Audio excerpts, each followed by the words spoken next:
Well, Leyton, normally I don't bother with introductions, but I've been trying to channel my inner Howard Finkel for this. Yeah. But I don't, I don't think I can do it justice, so I'm just gonna go plain. But we done a podcast not so long ago, Yep. a few months ago, and you spoke about how you were going to come back with the belt. Yeah.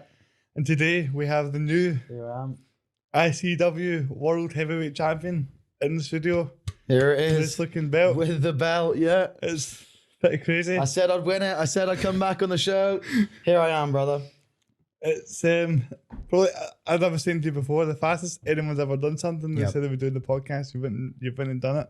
How does that feel to be called that? Feel good, man. Yeah, and I felt like it was a perfect moment to come back on. This is the first podcast I've done since I've won it. Because, like I said, you know, when we spoke back in, I think it was July right before the King of Insanity match. I said I was going to win it. I said I was going to win it this year, and I'll come back on the show, and I did. So here I am, man. This is the first place I wanted to come to. I'm sitting here with the title. It's been a hell of a year. Still got 2 massive weekends before I finish the year off. But yeah, it's been so crazy, and just everything feels validated to like sit here with this, and just all that hard work to sit here at the end of the year and be champion. You know, it's pretty cool. No, I think it's fair to say that, you know, everyone in Scottish wrestling and UK wide know that you deserve this moment. Thank you, man. And it was really cool to see you get that. Like, everyone knows Kez has had it for quite a long time, so he was quite the stubborn champion, and it suits you, man. It suits you. Oh, thank you, mate. The belt. But we obviously spoke a lot about how you've had this sort of crazy journey to ICW in the first place, and then how you came to the rankings with Joe Henry, who, side note, is doing pretty well. Yeah, he's doing good for himself now. You've came all the way up there, and then to get, you won the square goal, which was the first big thing where everyone was like, right, he's going to win the belt, isn't he? So, Yeah. But I think it's interesting though, because when you won the square goal, you're thinking 1-on-1, you win the belt. But Yeah. you get a fatal four-way match, you know. Some might say that's the odds are against you a wee bit there. Yeah, you know, I could have had the one-on-one match. You know, I had the briefcase, so I could have had the match whenever I wanted. But for me, I felt like it was a fitting story to fight for the world championship on the biggest stage there is. And to me, that was in the main event at Fear and Loathing. ICW's biggest show of the year. So I was like, if I'm going to do this, I've worked 6-7 years to get to this moment. I wanted it to be perfect. So I knew when I won that briefcase, that was where I wanted to do it. I wanted to do it in the main event at Fear and Loathing. No matter what. So yeah, circumstances changed. There ended up being 2 more people in there as well. But it didn't matter to me, you know. It was all about the moment. There could have been 4, there could have been 30 people in there that I've already showed. You know, it didn't matter to me. I was wrestling in the main event of Fear and Loathing for the ICW World Heavyweight Championship. No, it wasn't 1-on-1, but you know, everything I've done leading up to this has been a challenge. You know, it's been something I've had to overcome. So for me, this was just one last obstacle that I overcame, and I did. And I'm sitting before you today, the ICW World Heavyweight Champion. Very well spoken. I must say, I'm pretty. It's very rare that I get quite fanboyed in a podcast, but see when you realise you get the ICW World Champion coming in, you're like, this is a pretty big deal, man. Yeah, and, I appreciate that. There's a lot of big names that have held that belt, you know, Yeah. over the years, and made ICW into arguably the biggest independent, you know, company in the UK. And you know, you get like Adrian Lionheart, Wolfgang, Jack Jester, Drew McIntyre, Yeah. all sorts of big names there.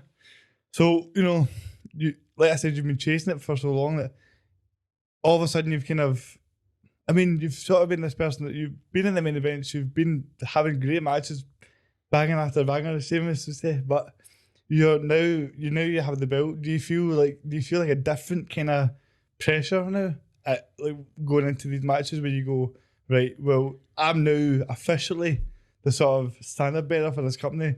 What kind of message are you wanting to put out there in terms of the way you want people to see ICW as a whole and their reputation? Like, what is the kind of goal for you in terms of the way people see you with the belt going forward? Yeah, well, I feel like I feel comfortable. I feel like these types of matches, you know, these long 20-minute plus main event world championship matches, I feel like this is what I was made to do. You know, this is the moment I've been working up to for the last 6 years. So I feel ready. I'm ready to like I said, be the flag bearer for ICW. and for the championship in itself. You know, it's something in its own entity. So to be able to go out there, represent the ICW World Championship, represent the company ICW, and represent myself, show everyone, you know, that I'm here, and that I'm comfortable performing at this sort of level, a World Championship level. You know, I've been waiting for this. I've been waiting to show everyone. I've been waiting to show the world that this is what I was meant to do. So I'm more than happy to go out there night after night, tear it up for 20 minutes, and make everyone see that this is the most important championship in the UK today. Well, you've already got a lot of bookings. Yeah. You know, worldwide. Is that something that's always been in the forefront of your mind in terms of making this a world championship? Everyone always speaks about how Drew done it back in the day. I think the pandemic kind of stalled things a little bit in that regard, but from last time we spoke, it seemed like your intention was always to take it all around the globe. Yeah, for sure. For me, there's always been this sort of enigma about the traveling world champion. You know, I always thought it was such a cool thing, especially as I got older and I really, when I started becoming a wrestler and really getting into like really watching wrestling, really studying wrestling, and like studying Ric Flair. You know, he's for me one of the greatest of all time. One of top 3 wrestlers for me. And seeing what he used to do, you know, wrestling, defending the world title, you know, different city, different country every night. You know, wrestling the best that these companies have to offer, and every night, main event. You know, putting these guys on the map, putting the title on the map, putting the promotion on the map. You know, doing everything he can to make the title mean something, to make the match mean something, to make his opponent mean something, to make the promotion mean something. You know. To me, that I just found that so fascinating and amazing, and I just thought that's what I wanted for myself. I wanted to be that traveling world champion. And then with Drew, when he made it a recognized world championship, defended it in 5 countries over 3 continents, I knew that that's what I wanted to do. I wanted to carry on that legacy and remind everyone that this is a world championship, and I wanted to be a defending traveling world champion. To carry on the legacy that Drew left, and to start a new one of my own. So I'm excited to defend this title all over the world. I've already got defenses set up, 7 different countries, 2 different continents. So I'm coming out all guns blazing. You know, I'm going to be a traveling world champion. This belt's going to mean the world to me. I'm going to do everything I can to elevate the title, to elevate the people I'm sharing the ring with, and to elevate the companies that I'm working for that have given me an opportunity. 7 different countries, man. It's crazy, because I think people don't really realize how much of a, you know, tax it is on your body to wrestle. Yeah. Never mind in 7 different countries for that in the main event spot. So, you know, to dedicate yourself that much that quickly. How soon, you know, after you win the world titles, you're obviously get that moment of euphoria. Yeah. To finally get the belt in the garage, and it's your family there. I'm sure it was a very emotional moment for you, well deserved. But how, you know, from being in the ring celebrating that to getting to the back, how quickly were you thinking, right, when am I defending this? Yeah, I'll tell you what, I took 1 day off. That was it. I won the title and I took 1 day off. That was it. I told myself I'm going to take 1 day off to appreciate what I've done. You know, that this is such a huge moment for me that I'd spent so long picturing in my head, imagining it happening. So I told myself I'm going to take 1 day off, appreciate it, let it soak in, and then straight back to it. So I took the Monday. I went to I won the title on the Sunday. I took Monday off. You know, ate some nice food. I'd been on a diet for 3 months, so I ate some nice food. Had a 5 Guys. You know, enjoyed myself. I didn't go to the gym. I just enjoyed myself, enjoyed the moment, let it soak in, and then the next day I was straight back to it, straight back to the gym, just like any other day. You know, straight back to the diet, straight back to the gym. Like I wasn't gonna let it change me or my work ethic. So I knew straight away that was when the work started. You know, I was like, I'm gonna take 1 day, and then after that 1 day, that's when the real hard work starts. You know, winning it. That's the real hard work starts after you win the title. You know, making the title mean something, making your reign mean something, going down as a memorable champion that people are going to remember. And I knew that was the champion that I wanted to be. I knew that I wanted everyone to remember my reign, to remember my time with the title, however long that's going to be. I wanted people to remember it. So after that, straight away, I'm reaching out to promoters in different countries and, you know, trying to set things up, putting out feelers, seeing who's interested. And straight within a week, I'd set up like defenses in multiple countries. I've got my first one this weekend in Dublin, Ireland, Friday night. In Saturday night, I defend it in Milan, Italy. And then in Sunday night, I come back to Glasgow and I defend it for the first time in ICW. So this weekend, I have 3 defenses, 3 days, 3 countries. Wow. So I set that up, and I thought, what a way to start off my championship reign. It's my very first defense on Friday. So to do 3 consecutive defenses, 3 consecutive days in 3 countries, I thought, man, what a way to start it off. And yeah, I started putting the wheels into that straight away. After that one day, one day to enjoy everything, soak it in, and then straight back to work, man.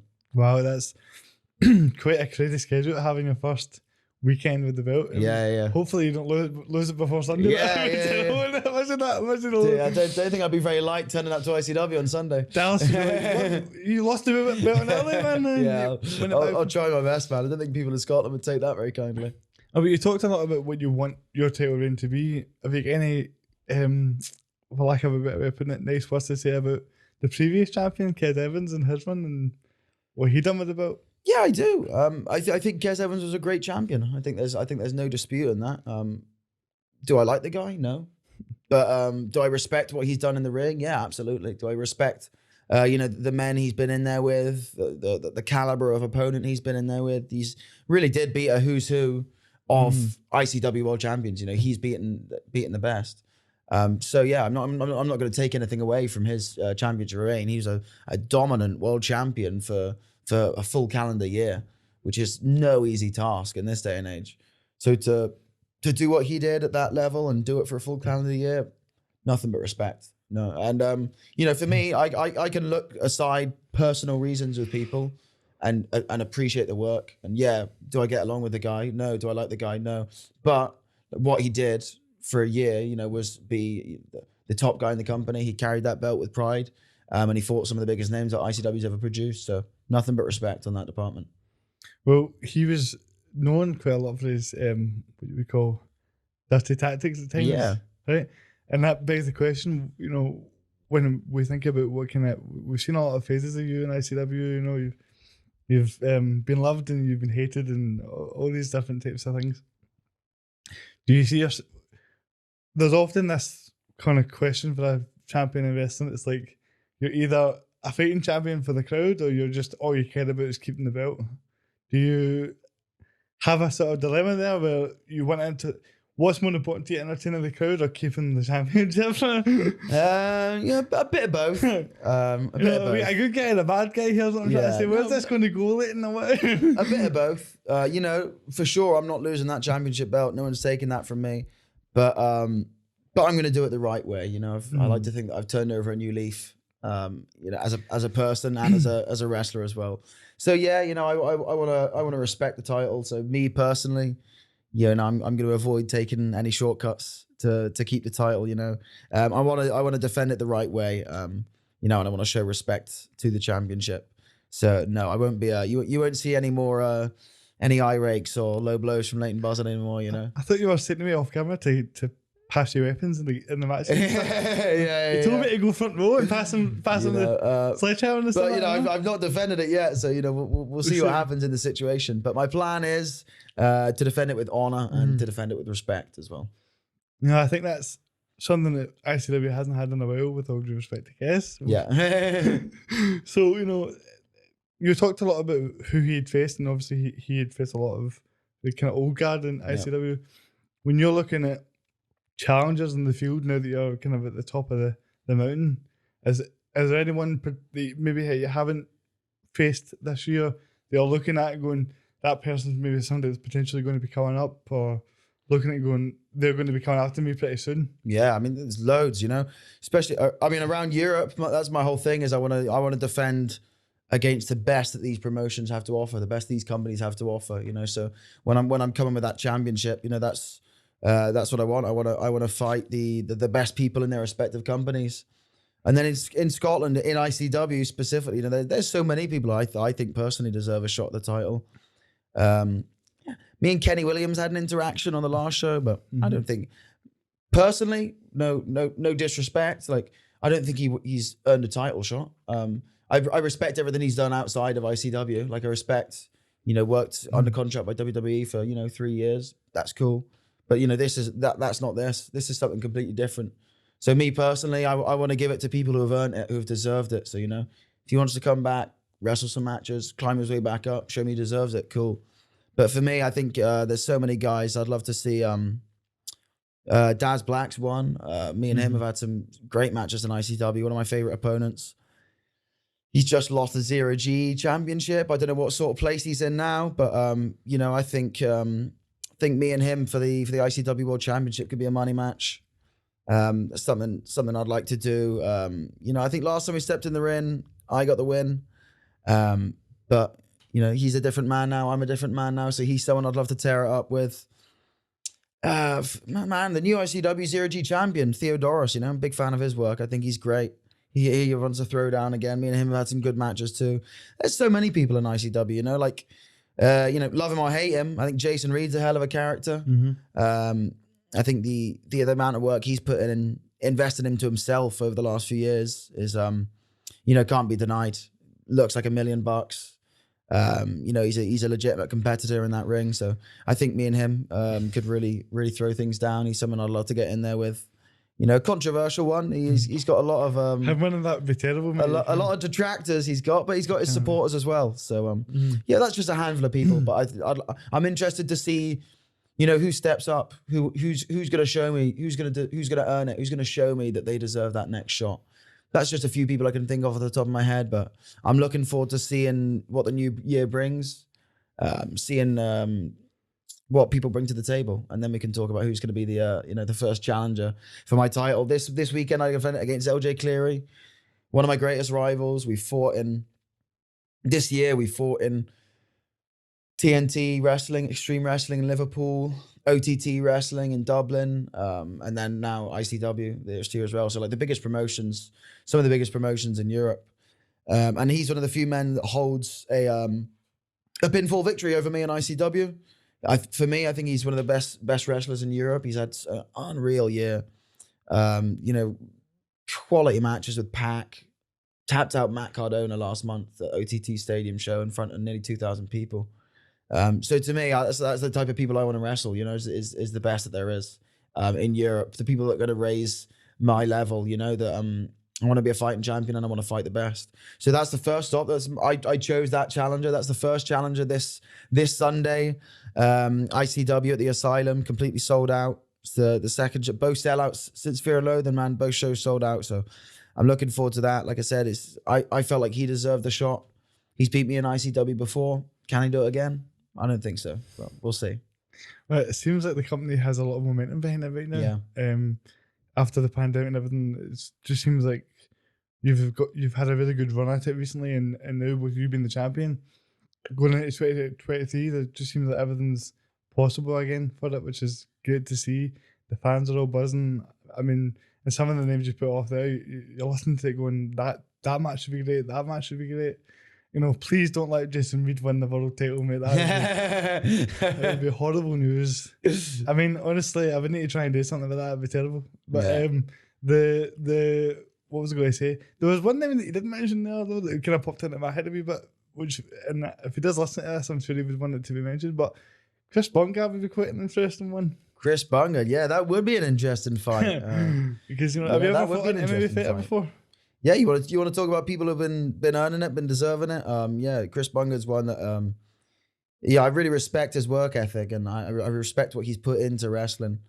I've seen him in Gerda's training. I've seen him. He's even appeared on some Wrestling Experience Scotland shows and Iron Gerda's shows. Doing whatever he can to learn the business and to progress as an in-ring performer in wrestling, as well as being an actual mixed martial artist, as a career whilst doing this as well. So man, I really respect what he's done. And the wrestler he's become. So yeah, that is one that would be cool. I think that'd be a interesting match. Leyton Buzzard, Chris Bungard for the world title. You never know. You could definitely see that on a marquee for sure. Yeah, I could see that for sure. That is an interesting one. We'll have to wait and see. It's a stacked roster anyway. For you go through plenty of challengers, and that's what makes it exciting. In wrestling, we always end up sometimes you get the same sort of main event people in the same spots. But I think that's what's so kind of unique about ICW now. is that everybody's kind of coming up at the same time. Yeah. And you feel like you're getting a lot of people that are in the mid card that you could consider to be main event players there. So it's really exciting, and I think that the sky's the limit for you with the belt. There's so many options for you, and as a fan, seeing how hard you've worked, and when you talk about like going to those 20-minute matches, right? Like, doing a wee bit of training, you realise you watch like a 10-minute match and you realise how much goes into that. So to actually have, when people talk about wrestling, and obviously think about the whole idea of the sports entertainment and the whole side of it, but when you actually look at how does somebody get to a main event spot, it's by that work ethic that you have, the amount of time that you put into it, and it's incredible to see. You mentioned Iron Girders gym there, which I feel like, having just won a world title, it's worth mentioning that they just crowned their first world champion as well. Yeah, big congratulations to Levi. I couldn't be there at the show. I was down at a show in Newcastle, but it looked great and looked like an amazing reaction from the fans as well. So big congratulations to him. Really cool to see. I'm glad it wasn't Thatcher. It was him that actually eliminated me from the Iron Girders Championship tournament. So that was something I was hoping to add to the list this year, was first Iron Girders champion, but Thatcher beat me. So I was very happy that it was Levi that got the win. I think it's well deserved. He's one of the hardest working people in Scotland today. So really well deserved. Great to see Iron Girders crown their first champion, and I'll definitely be back in the new year. Maybe Levi needs a first challenger. We'll see if he wants to throw down. Yeah, I think Wolfgang would definitely be up for booking that. We'd definitely be up for booking that. We'll see. Champ versus champ. For sure. No, it feels like a really exciting time for Scottish wrestling as a whole. Just the talent is endless. Yeah. And it feels like we could be on the cusp of getting another kind of boom going here where people are really paying attention, especially when we're not just talking. I feel like we're in a generation now where it's not just about being a wrestler, but as well as it's like you're an athlete. You're whereas I think old school wrestling, being that sort of athlete and being in that kind of shape wasn't maybe necessarily essential. Whereas now it's like people can really go. You can really go for 20-25 minutes and put on a show. Every ICW show I've been at this year, there's been crazy main events. I mean that obviously we came here to preview your King of Sanity match. Yeah. With BC Gunn. Which, by the way, I'm just realising, I can't believe we've not spoke about this yet. Yeah. We'll get to that. Because I know we won the belt and all that, but honestly, mate, what the fuck was that? That was one of the craziest things that I've ever seen. I was there in the crowd, I'm going, this is absolutely madness, by the way. Some of the like, just the... watching it and you're going, this does not seem like medically okay for them. Well, I don't think it was. Like, it's just the amount of, pain that you could see in that. You go, there's nothing about that that's fake. Yeah. That's the thing about that. When you're watching it, you're going, that actually, he really did just hit him with a light bulb there. Yeah. It was intense, man. And so, right from the first few minutes, and part of me was wondering, like, how did you feel physically after that? Like, yeah, it was definitely a different type of pain to what I was used to. Like it's one thing wrestling a 20-minute main event and coming back, and you wake up the next day and your body's sore and your muscles ache. But it's a different type of pain when you're waking yourself up in the middle of the night because you've got so much glass in your back that, like, when you turn over, the pain wakes you up. So I remember the first sleep was pretty rough. The first shower was the worst, because my back was full of it. There was everything you could imagine was on the canvas. So just, rolling around in it, stuff like just being pinned in it and your body's rolling around. These microscopic bits of glass are getting stuck in your back. And I remember the first night, the first time we had the match, I came back and I took a shower, and like the first thing you do, you step underneath the shower and all the water goes on your back, and it's like shards of glass raining down on your back. It was brutal. And then, like I said, that night when I went to sleep, because this is the only death match I've ever done. I wake up, and then I'm sure the deathmatch veterans, their bodies are probably a bit more conditioned to it, you know, when they're wrestling every weekend and do these solo matches. But this was very much the first venture into this type of wrestling for me. So I was every time at night I'd be sleeping, I'd roll over, and when I'd roll over, like the pain from the glass on my back would wake me up. So yeah, it was pretty intense. It was a next level, and it gave me so much respect for the guys that do this, you know, week in, week out. It really is crazy what these guys have put their bodies through. You know, it's, you know, I put my body through a lot wrestling these long matches, and you know, putting everything you have into them. But it's a different type of exhaustion. You know, the body feels run down, your muscles ache, your joints ache. That's one thing, but you know, to be going out and wrestling these matches, and you know, there's glass involved, there's barbed wire, there's thumbtacks, drawing pins, all this stuff. You know, it is really crazy, man. Not something I ever thought I'd do, but I'm proud of myself that I did it. I'm proud of myself that I went out there and I performed at a high level. That's always what I wanted to do. Is like whatever I do in wrestling, I want to do it at the highest level possible. I want to showcase things to the best of my ability. So I didn't want to half-arse it. I didn't want to go out there and, you know, be a shite bag and you know, not want to do stuff, or you know, just be scared and not have a good match. Like, I knew if I was going to do this match, I was going to do this match, and I was going to make it look great. And it was the main event of Shug's house party. So I'm like, I'm going out there and I'm leaving it all in the ring. And I might not have got the win, but I think leaving it all in the ring is exactly what I did.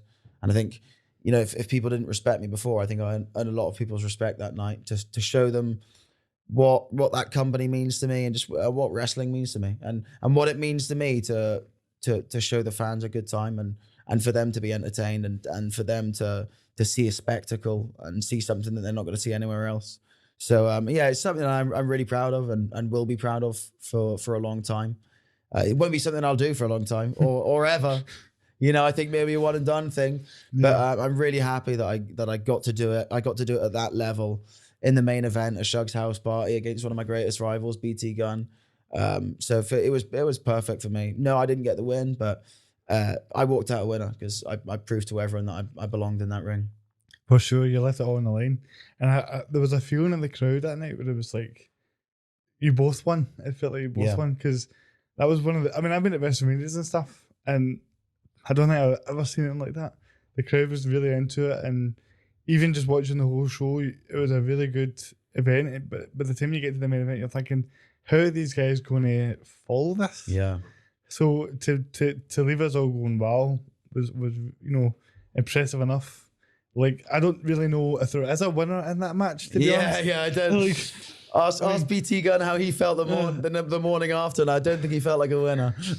I seen him like shortly after that, and I said to him, like, surely you've not got many of them left in you, man, doing that stuff. It's just watching him at Fear and Loathing, I've got to say I'm kind of glad he lost, because you know, he's been putting himself through those matches for the last you know, over a year now, and it's a lot on the body. So you know, now that Jack Jester's got that title, it's going to be good to see BT Gunn hopefully take a rest and maybe leave the deathmatch stuff behind for a bit. He's not the king of insanity anymore, because you know, it is a lot on the body. So and like I said, that match just gave me so much perspective and so much respect for the guys that do it. You know, and I think BT Gunn's earned himself a well-deserved break from all the blood and guts and gore. I said to Jack Jester when he was here last year that I would be the wheelchair version of Shane McMahon and just do all sorts of all the crazy stuff. Right? I was like, I'll like put a table on fire, put me through it, I'll do it. Yeah. And then I watched that match, and I'm sitting there watching that match and going, I don't know if I want to. Yeah, maybe I spoke too soon. Do I want to be that guy that does all that? Because because when you realise that it's actually real and this is actually happening, you're like, but no. That I think that just showed how much heart you've got for it, and how much you're willing to put yourself through. And now you're the champion. So who knows? Maybe BT Gunn's thinking, I'll come for come for the belt. But Maybe, man, he's one of the last people to beat me in ICW. So, you know, if anyone earns a shot, it's him. So we never know. There's a couple of things going on in ICW right now that I wanted to get your thoughts on. Yeah. One particular thing that's been spoke about a bit is the Andy Wiles situation. Yeah. And what's been happening with him and Jason and things like that. Yeah, I mean, well, he's one that you know, deserves a shot at the championship. You know, he was one of the last people to beat me in ICW. I believe Jason Reed got involved, you know, but he was one of the last people to beat me in ICW. He debuted, you know, this new attitude on the last show. He had us all thinking he was retired, and he comes back. He's called himself Andy Roberts now. There's a different side of him. I'm interested to see what happens with it. You know, I've not seen this side of Andy Wild before. So Andy Roberts, you know, I've shared the ring with him. Some of my greatest battles. The only 60-minute Ironman match in ICW history was myself and Andy. You know, I think he's sick. I think he's sick and tired of being the nice guy. You know, that's always what he's been known as, is nice guy. You know, if you ask anyone about Andy Wild, the first thing they'll say, "Oh, great guy, really nice guy." You know, so I think he's sick of that. You know, it's not got him the opportunities he wanted. So, you know, he's gonna go out and make it happen for himself. So I respect that. You know, I don't know if I respect what happened with him and Martin Kirby, but we'll see. I'm looking forward to seeing the direction that he goes from here. It's going to be interesting. Definitely must mention. I think you're right though. I think you just get fed up with being that nice guy. Because a lot of where this came from was Jason Reed speaking about how he's been here the same length of time as a lot of the older veterans and not won the big one. Yeah, he's not won the world title. So, no, he's not. So I just thought it was worth mentioning because I feel like he's got you in his mind for that, and looking at how that's come about, it'd be interesting to see how the whole Jason plays into it as well, because he does have a big ego, and I think that could be something worth watching, because I've heard a lot of good things about Andy Wild from different guests. Like Ashley was on, she was talking about the great work that he's done with her and how nice a guy he is. So to see this sort of change, and then you just became the champion, it seems like the kind of stars could line up. I'm just trying to set up all these. Maybe, I'm gonna text Alice later on. I set up like 10 matches for you. Well, listen, if Andy Roberts wants a shot at the championship, he knows where to find me. You know? Do you know what? I think we're making history now though, because I'm pretty sure this is the first time that a champion's ever been interviewed by the person that's going to win the belt off them. Oh, really? I mean, I'm just saying it could be King of the Insanity match. You never know. Well, it's like, see if you had a King of the Insanity match, what are you going to do? Put me in a wheelchair or something? Yeah, like, well, I suppose so. Yeah. I heard that once actually. Like one of the ICW shows, I think Kez was talking to, I think it was Wolfgang in the ring, and he's like, said something like, "I'm going to put you in a wheelchair," and I was sitting in the crowd like, it's not that yeah. It's not that bad a thing, is it? But no, that would I've been keeping up the training with Wolfgang. Couldn't do a 20-minute match right now. Yeah. Next year. Next year. For sure. I mean, but I do kind of look at the King of Insanity thing and I'm like, that would be quite interesting. Yeah, it would be cool. Interesting. But no, I was planning that line for ages there in my head. See, like, because you're working on your whole persona of what you want to be doing in the wrestling industry, and I'm kind of looking at it a wee bit, and I've noticed that now there seems to be like you've got a lot of different styles of wrestling. It used to be quite like you could have matches that were pretty slow paced and things like that, and it could build up to something more. But as it seems like everybody wants like 100 miles an hour type of thing. And so I'm realising like I'm not going to be the kind of guy that's going to go in there and be like Shawn Michaels or something. Yeah. Do you know what I mean? So no super kicks are coming from me. So I've been really looking at how to dedicate myself in the right areas to make it work. But honestly, when I see people like yourself getting right to the top and the amount of work you've put in, what you see how that, like, when you put in that level of work, you will get to the point. Yeah. It doesn't, we're in a situation now where there's a lot of good people around ICW and a lot of good people around wrestling in Scotland as a whole. So the opportunity is there for everybody. Yeah. And it's an exciting time. Like, I look at 2023 and I go, I want to have a wrestling match in that time. So I know a lot of wrestling fans are going to listen to this, right? And they're going to be like, this guy in the wheelchair saying he wants to have a wrestling match. But I do, man. I do, and I will. When or how that comes about, God knows. But the problem with me is, if I went to somebody and said, "Going to just chuck me in there," they might just do it. But the thing is, I want it to be good. Yeah, man. I'm like really a wrestling fan at heart, so I hate the idea of like going in there and just being shite. Yeah. You know, that would be the worst. That would be the worst thing. Oh, you know, but getting in there and having the opportunity to see, like, just that one time months ago I was training and you were in there just doing a long ass workout, you know what I mean? And I'm watching you and I'm going, this is the kind of dedication it takes. It made me do like 4 or 5 more bumps. Yeah. That way, because you go, so that kind of example where you go, you know, these guys and gals are really working their asses off for this company. Yeah, I always have this mentality. Whenever I'm at the gym, whenever I'm eating food, I always think to myself, if I'm ever at home and I don't want to go to the gym, or if I feel full and I don't want to eat another meal, or I always think to myself in here, I always think, if I don't go to the gym, someone else will. You know, and I want to be the best. I want my goal in wrestler is to be the #1 wrestler in the world, to be the best wrestler on the planet. So in my head, if I don't go to that gym, someone else is going to that gym, and then they'll get the opportunity because they've worked harder than me. So I don't give an opportunity for that to happen to me. I make sure that I'm giving 100% of my effort all the time. So I don't miss out the gym. I don't miss out meals. You know, I always say to myself, always say to myself, you know, if it's the last meal of the day, and I've eaten 4,500 calories. I'm on a bulk. I've eaten 4,500 calories, and I've still got to eat my last meal of the day is eggs and bagels. I've still got to eat those eggs and bagels, even if I feel like I'm going to throw up. I say to myself, if I don't eat them, someone else will. There's someone else out there working just as hard as me that is going to eat that extra meal, that is going to not skip the gym and go to training. So that's the way I look at it, and that's what keeps me going.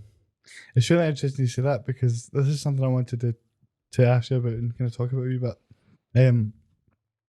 I make a big sort of thing about mental health in this podcast because I feel like it's something that connects disability with everything else, in the sense that when if everybody's different, one thing you can always connect with is your own emotions and the fact that we're all human and we all feel the same, similar sort of things, just in different ways.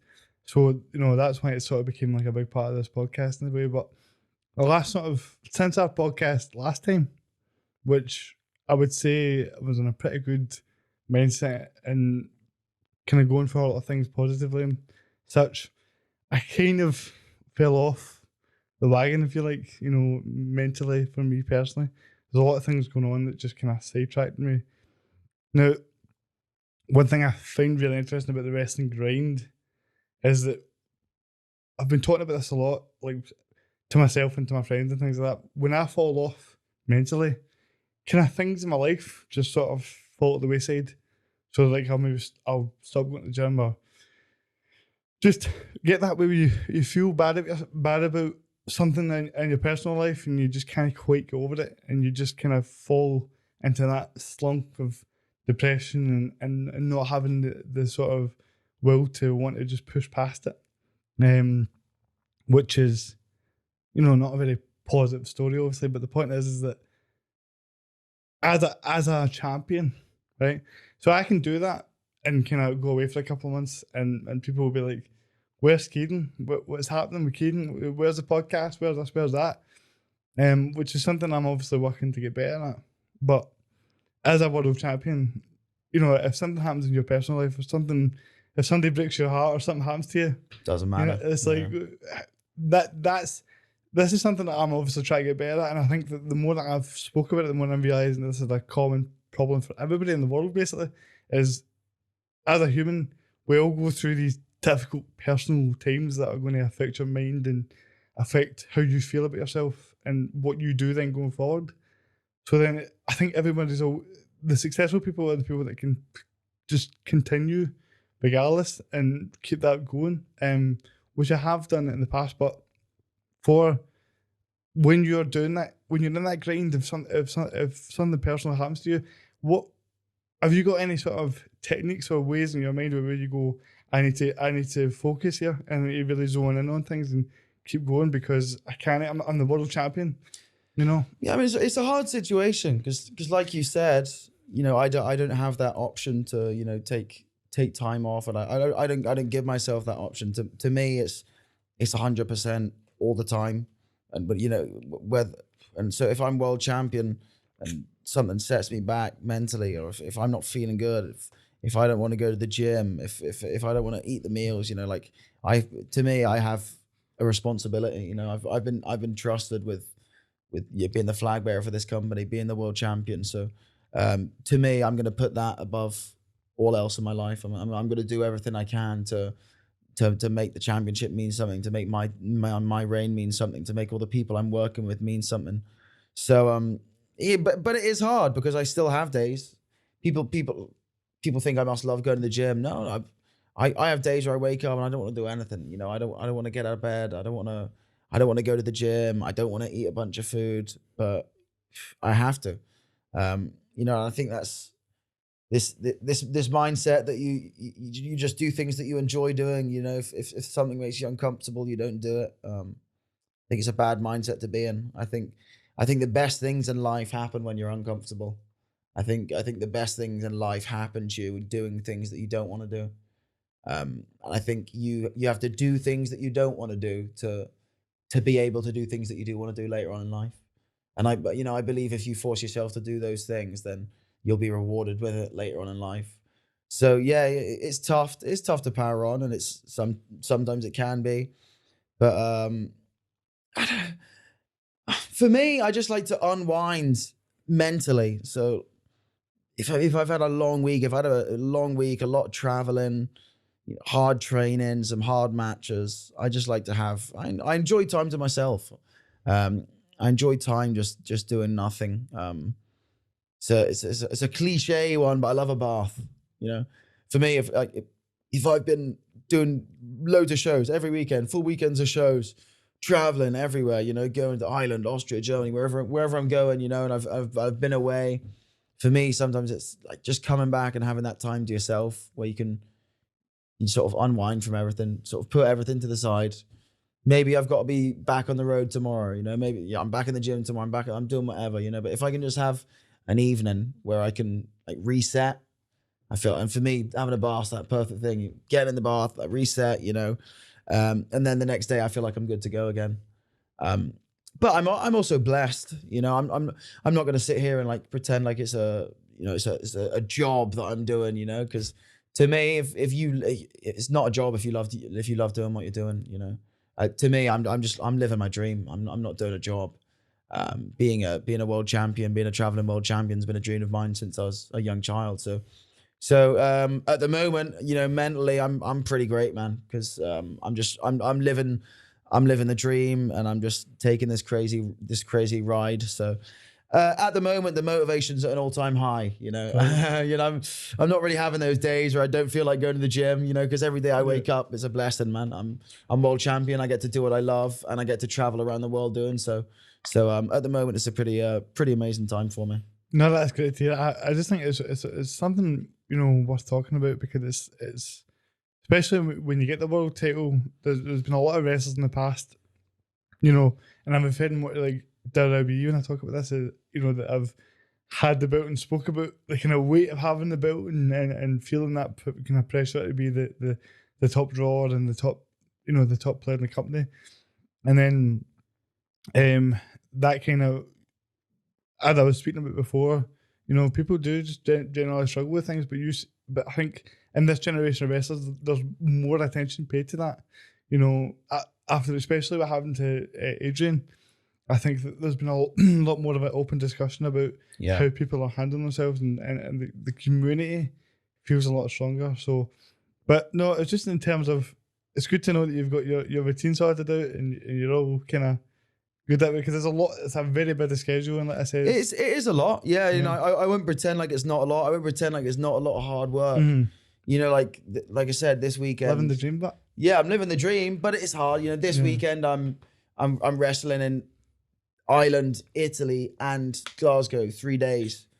Each night I'll probably wrestle 20+ minutes and maybe sleep for 3 hours if I'm lucky. You know, because I'm straight back at the airport the next day, straight to the next town, straight to the next city. So it's a lot, you know, and it is a lot, and it's not for the faint-hearted. But this is what I love it, man. This is what I want. You know, I don't care if I'm sleeping for an hour, if I'm sleeping for 2 hours, you know, because the next day I wake up and I'm great. I get to defend the world title in Italy. You know, I've never been here in my life. So yeah, it's a blessing, but it is hard. Yeah, don't get me wrong. The pressure of being champion, the pressure of performing, the pressure of, you know, carrying that banner of ICW, because that's what I'm doing every time I go to a new promotion. You know, I'm representing Insane Championship Wrestling and representing the championship. So it's a lot physically and mentally, but like as long as I have that day to reset, to get myself back to normal, you know, like I said, you know, I'm probably going to be pretty gubbed after this weekend. It's going to be a pretty big one, but you know, Monday I'll get home, I'll chill to myself, I'll watch a bit of TV, I'll have a bath, and then, you know, I'll wake up the next day and I'll be good to go again. There's something to be said for that kind of keeping focused on something. And I think for people that are maybe listening to this and that question and the whole discussion about this and maybe struggling with getting momentum back in their life, and that the more I go on and do these things, will have these dips and back up and all that, you realise that it's just all about momentum. Yeah. You can, if you keep going every day and you keep that routine of the gym or whatever it is you're doing, regardless of how you feel, you'll keep a certain level of momentum up the way. Yeah. It's the moment that you decide to stop that makes it hard to start again. And I think that when people can hear what you're going through and what you're having to deal with, but then the way that you're keeping it together and making sure that everyone's getting checked, it's just about dedicating yourself to your passions, but then being able to keep your mind in check. And I think that seeing, like, for example, like the way that you've dedicated yourself to this and kept going, and then seeing you just win the belt, when I seen it on social media and stuff, all it made me do was go, I need to get off my arse because I want to be a wrestler. Do you know what I mean? Yeah. Like, what am I doing here, man? I'm just sitting feeling sorry for myself when this guy's winning world titles, and you realise, like, these things that you want really aren't that far away. Like, I thought the idea of me training to be a wrestler was like a million miles away, and then Wolfgang comes in here last year and he's like, come to my gym and train, and you're like, whatever you want to do could just be around the corner. And so by what I'm trying to say is, whether you don't do or don't, whether you know it or you don't, when you continuously do that and continuously work that hard, you're motivating other people to be like, this is what I want as well, you know. So it's good for you to know that. Stuff like that I love, you know, like, you know, it happens with kids as well, you know, like I'll go to shows, family shows in Scotland, and there'll be kids who are on these shows now who are maybe getting older now, who may be like 8 or 9 now. But, you know, the mums will say to me, they'll be like, oh, he's come to watch you at every show since you've been up here. And I'm like, I'm meeting these kids, and they were like little kids when I moved up here, and the parents are telling me that, oh, you've inspired our children and stuff like that. It's always cool to see, you know, and always cool to hear, because maybe sometimes you don't think about that stuff, you know. Sometimes you're so focused on yourself, and I'm so focused on, like I said, my training, my routine. Sometimes it is hard to stop and take it in and realize that you are helping people. So it always means a lot to me when I hear that from people, that if what I'm doing and the way I'm living can help someone else maybe find happiness and pursue that way of life as well, then that means the world to me, you know. Well, I think that's a perfect example of, you know, you help other people by helping yourself. Yeah. By you setting the example that you set, you help other people see that as well. So it's very well deserved. And listen, I could talk to you all day, but I recognise the fact that world champions are busy. World champions are busy, and so are top class producers. So we should probably, because you're not leaving here without me getting a picture of that. Oh, of course. Of course. Why do you think I brought it with me? And as Paul Heyman would say, it's not a prediction, it's a spoiler. Yeah.